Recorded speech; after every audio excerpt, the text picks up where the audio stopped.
Hi, my name is Gilles NGOMENI, and I'm here to complete an assignment given to me by Springboard. That assignment is to create a story toolbox. Then I'm gonna walk you through by answering three different questions. The first question is about why do I want to become a data analyst? And what I'm going to say about that is that I got passion on data when I was working in my previous job. I used to be a salesperson in a well-known company called Nestle. And I worked with Nestle 7 years from sales supervisor to regional sales manager. Then when I started with Nestle, we had, as a supervisor, we had to track some records. Then one of the record we had to track is call rate. It means that what is the number of point of sales our team member when they go out every morning, what is the number of point of sales they have to visit every day. The second one was strike rate. Then it's all about okay, now that they visit all those point of sales, what are those in those? What are those the point of sales? What is the number of point of sales where we had a good incident? And the third one was drop size. It means that was all about the amount of the order, okay, that had been realized in the different point of sales. Then doing this, I really got passion of data because this really helped us, right, to improve our net profit sales. It really helped us to even scale up the availability of our product, the visibility of our product, and even the visibility of the company as well. It really helped to shape a very good relationship between us and our customer. And this was very, very nice. This was very good as data was standing that time as to be very nice information, okay, to drive high performance because we finished the first year realizing more than 12% growth on our NPS, net profit sales. And the year after, we even went more than 18% growth on our NPS on the net profit sales. Then doing this every day, tracking all those records, okay, it really shaped my passion of data. You know, data is everywhere. Data is everything.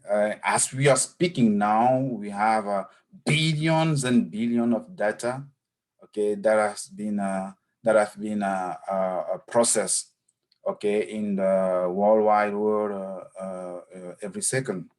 Then it means that data, as people used to say, is the oil, okay, is the new oil. Then data is everything. Data is everywhere, as we were saying. Data is power, okay, but data is the power because of the information that is in the data. You know, data itself doesn't speak, okay? We have to make data speak. And this is why this role is interesting. And this is exactly why I'm here to make, all right, the information, to have information through data. You know, we can have data without information, but there is no way we can have information, all right, without data. There is no way, okay? And I'm here to make the data speak.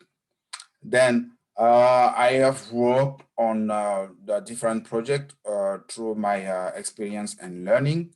All those projects, you can find them in my GitHub repository. It was so interesting to see how data can can even stand like a crystal ball, okay, helping to take a smarter and very faster decision for the wellness of the company. Thank you. Then the next question I have to answer is why do you want to work at this company? Then the company that we target is Costco, and compared to other companies in the industry, Costco is a little bit younger. Okay, Costco has been created in 1976. It means Costco is like 44 years old. All right, but Costco is on the stage of the five world largest retail company, more precisely the fourth after Walmart, after Apple, after Amazon, and according to the World Atlas, then Costco as well. Okay, it's among the 100 best employer in the USA according to Forbes. And 4 years back in 2017, Costco even was awarded, okay, has the best America employer. Then I think based on this fact, based on the fact that Costco is young company compared to others, and Costco, despite the lapse of time, Costco became one of the best employer in the United States. Okay, I think this happened because there is a lot. Okay, there are people working behind the scene. Okay, very smart people working behind the scene, and I think that working with those people, it really gonna help me in my career. Okay, and it's gonna help me to advance even in my, I mean, in my professional life and even in my personal in my personal life. Yeah. Then I myself as a customer, I used to shop at Costco, and I can tell you that I'm really thrilled every time that I have to shop at Costco. Okay, the way the shelf, the store layout, yeah, it's very nice to me. I really like to be in them.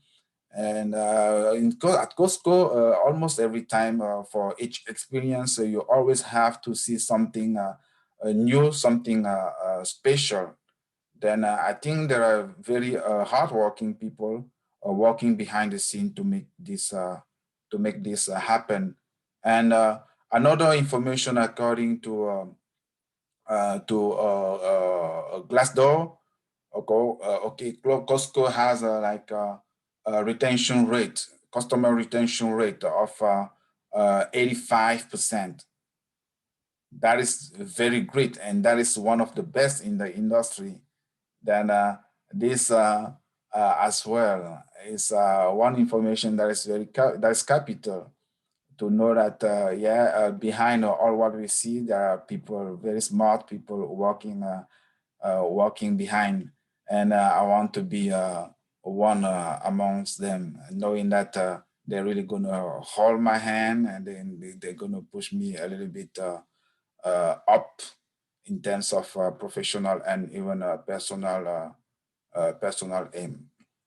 Now, the third question was about, tell me about the time you had to handle a conflict with your colleagues. Yeah, this happened almost every time when you have to work.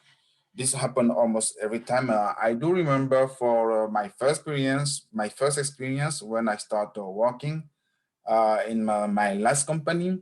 Yeah, our manager he assigned us some tasks. Okay, we were four supervisor under him. Then he assigned us to make the working plan, the working program of our DSM. DSM are the people that were under us, then people that were reporting to us. Then DSM stands for distributor sales man. Then we had to work, okay, we had to produce um, the working plan in a very short time. Then we were running against the deadline. And what we did is that we chose to work separately, okay, because we didn't really have too much time to meet together and to make sure that we're doing the assignment the same way. Then the day before the deadline that was given to us by the headquarter, we came to present our work to the manager. But at the end of it, the manager wasn't really impressed. And he wasn't impressed because, only 2 person, okay, over 4, okay, had a good presentation, a presentation that was aligned, okay, to the coverage strategy of our manager. Then he got a little bit upset, and we missed, okay, to send our work to the headquarter at the deadline, at the due date. Then we start blaming each other. Okay, there was a kind of culpability climate amongst us. But fortunately, our manager, um, he went to negotiate, okay, to have an extension on the deadline, and they offer him, all right, 1 week.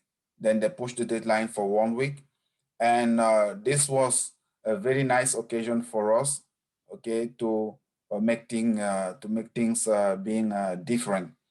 Then we start gathering, we start doing permanent meeting to make sure that we align on the coverage strategy, and we came up with a very nice, okay, very impactful program plan. I mean, working a plan for our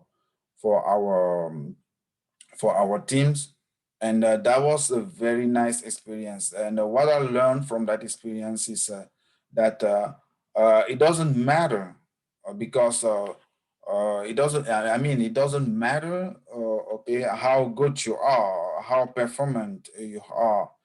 Okay, what matter the most is the performance of the whole team, and this is one of things that I learned through that. And since then, I start working with people around me when I have to work on a project, asking question, doing involving meetings. Then and it really helped me to have a very nice presentation, okay, at the end of every project that I've been involved in. Then thank you all, and have a nice day. Bye-bye.